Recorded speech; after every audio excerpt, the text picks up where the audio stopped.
ससुरा से आई है नवमी के नैहरा बा दशमी के लागल है दशहरा गे।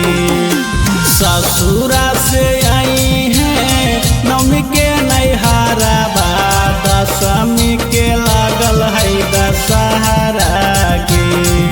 आगे जे जे कहानी सब की ना देबै तोरा ला सोला हो सिंगारा गे। जे जे कहानी सब की ना देबौ तोरा ला सोला हो सिंगारा गे।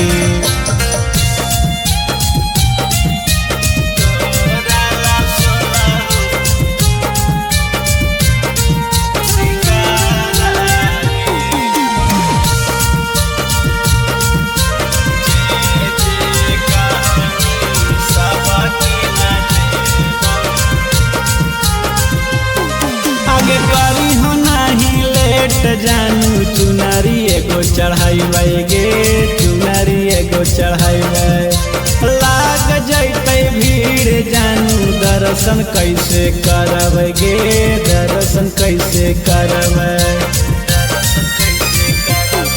आगे करी हो नहीं लेट जानू चुनरी एगो चढ़ाई गे चुनरी एगो चढ़ाई लाग जैते भीड़ जानू दर्शन कैसे करब गे दर्शन कैसे करब। खिलै बौरा सा गुलाबा खुसर कमाना हमारो ना भूलियो गे जानू। खिलै बौरा सा गुलाबा खुसर कमाना हमारो ना भूलियो गे जानू। आगे जे जे कहानी सब की ना देबौ तोरा ला सोला हो सिंगारा गे।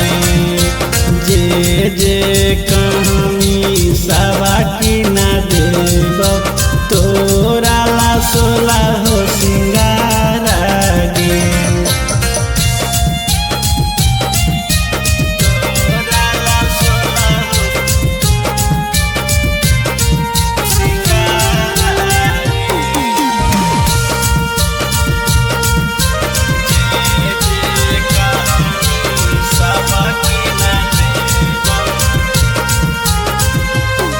आगे चल आबै जल्दी जानू मेला तोरा घुमाइबौ गे मेला तोरा घुमाइबौ।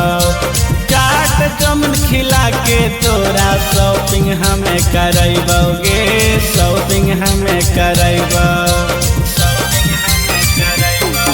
आगे चल आबै जल्दी जानू मेला तोरा घुमाइबौ गे मेला तोरा घुमाइबौ। चमन खिला के तोरा शॉपिंग हमें करैबौ गे शॉपिंग हमें करैबौ। आगे राइटर रंजिता अनमोल प्रेमी के हमारो ना भूलियो गे जानू। राइटर रंजिता अनमोल प्रेमी के हमारो ना भूलियो गे जानू।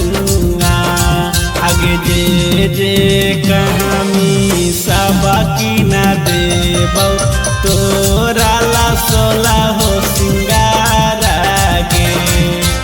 जे जे कहानी